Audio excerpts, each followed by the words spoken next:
Hey, what's going on, everybody? I know I haven't been posting, that much during this break. Last week I was really busy, and this week I'm feeling a little bit, under the weather all week, negative COVID, thankfully. But just now I'm starting to feel, a little better than I have, the past couple days. And I haven't done a video like this in a little while. It's something I've had in mind. And, yeah, we're going to do it today. Today's video is going to be top 5 movies that I hate, but everyone else seems to like. Now, as the title kind of implies, it's a little obvious. There's going to be some, controversial ones on here, and that is totally fine. And, yeah, I'm welcome to feedback in the comments, certainly. And, yeah. Anyway, I don't think, much more or less needs to be said. Let's, just get to this number 5.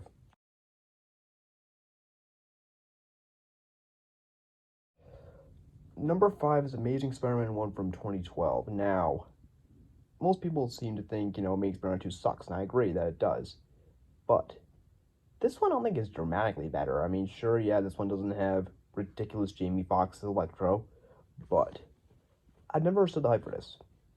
Even, the first time I saw it, all it just felt like was a more poorly written and poorly directed version of the Sam Raimi ones. It was nothing special. I mean, Andrew Garfield was a okay Spider-Man, but a terrible, terrible Peter Parker. And what was it called? Lizard, yeah. One of the most forgettable villains in any superhero movie, and yeah, I just found this to be very forgettable, very boring, and just I've never found it to be anything great. I probably would even say Spider-Man 3 is better. Yeah, that's a hated opinion, but that at least has some funny moments going for it. This one's really got nothing. And, yeah, never been a fan of Amazing Spider-Man, and, yeah, it's number 5. Amazing Spider-Man 2, don't get me wrong, is miles worse, but I never found this one particularly good either. Number 4.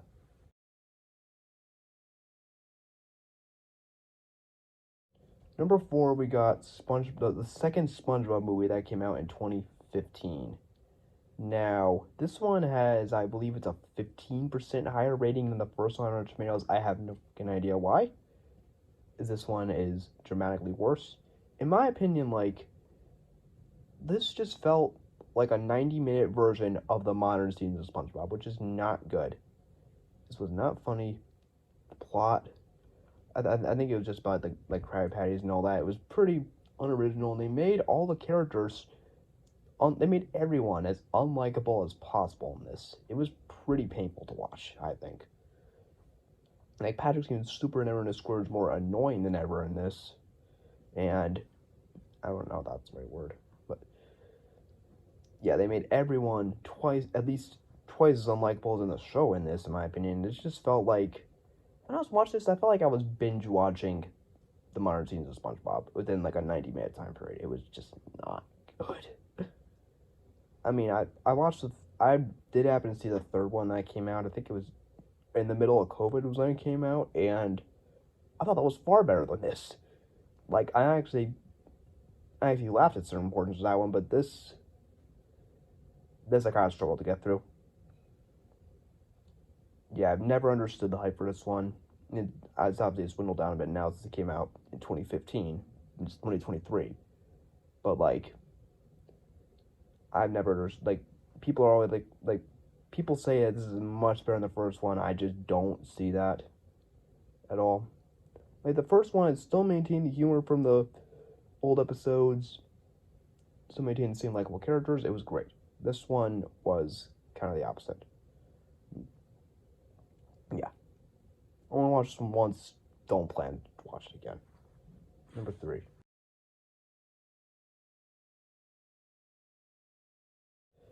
Coming in at number 3 is Ralph Breaks the Internet from when did this come out? 2017, 18, something like that. Somewhere around there was one of them. But when I heard they were making a second WreckIt Ralph movie, I was actually really excited, because that's, probably the best Disney film of that era. At least, CGI, that's not Pixar for sure. But, I was looking forward, when I heard them making a sequel, I was like, oh, dope, I can't wait to see them going, more video games and all that. But no, they have them going, social media platforms. And this basically just felt like Disney's attempt at an emoji movie. And it was really, really boring, actually, compared to the first one. I wanted to like it, I really did, because people are like, oh, it's just as good.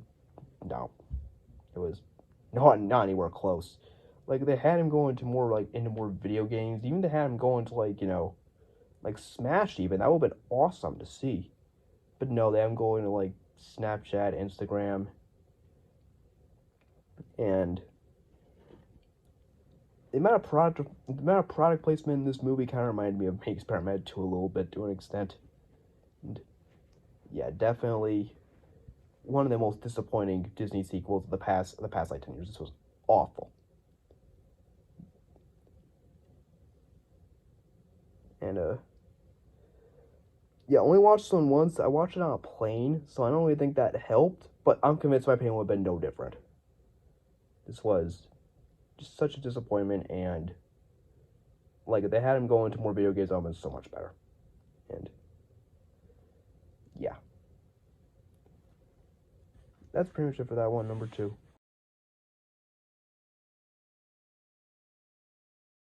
Number two is the first Transformers movie. Now, most people seem to agree that all the Michael Bay sequels are kind of shit, and I agree. So those are not going to be on here. This is the most watched. I've only seen four. I think there's five of them. I've only seen four. This is the most watchable by default, but that doesn't mean it's good. It has the same problems as the other ones. So boring. And basically, like, this just felt like a mindless action movie in my book. I tried watching this on 3 different occasions, and I struggled to get through it every single time.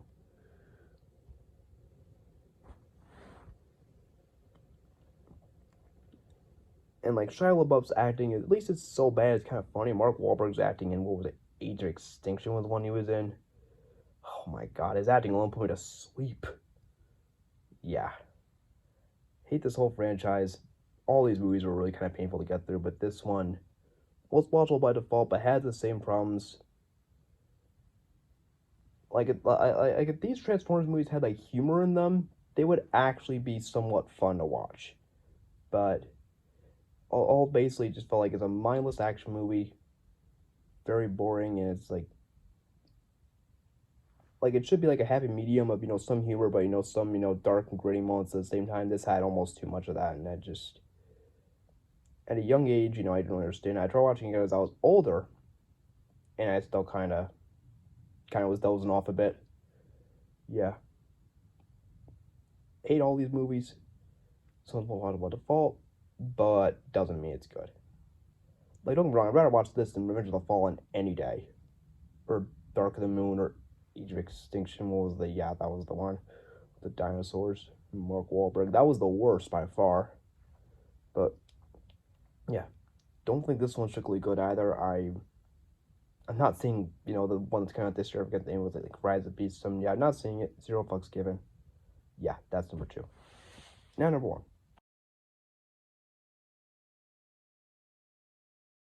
And the number one movie I hate, but everyone else seems to like, is Man of Steel. Yeah. Now, most people seem to agree that the other DC movies are kind of garbage, like, Batman vs. Superman, Suicide Squad. Those are not eligible for this list because most people seem to agree those are bad.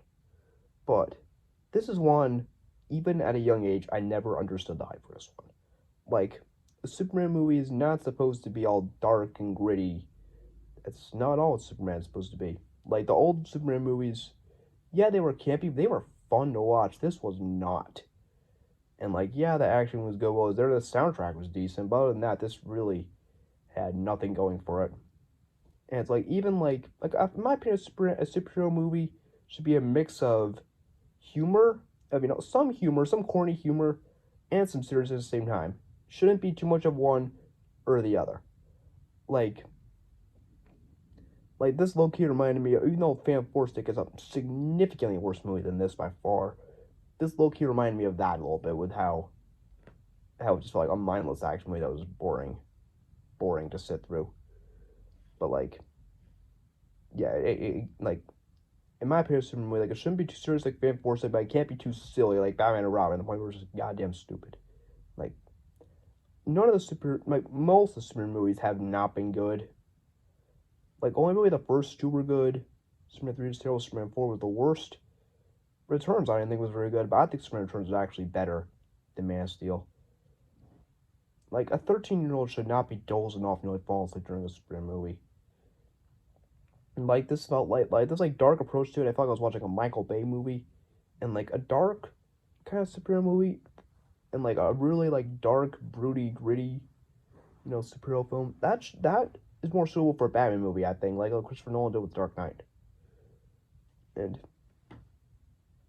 yeah, I've never been a fan of it. So I'll try watching it on 3 different occasions. It is way too long. It's a chore to sit through. And Michael Shannon, I think that was the play General Zod. Yeah, not very impressive either. Better than Jesse Eisenberg's Luthor. That's anything. No. Although, as bad as I think it is, I don't think it's anywhere close to, like a worst Superman of all time list. Like, I think Batman and Robin, Superman 4, Catwoman, Fantastic are all much, much worse than this. But, yeah, I've never understood the hype for Man of Steel. I don't think I ever will. Yeah.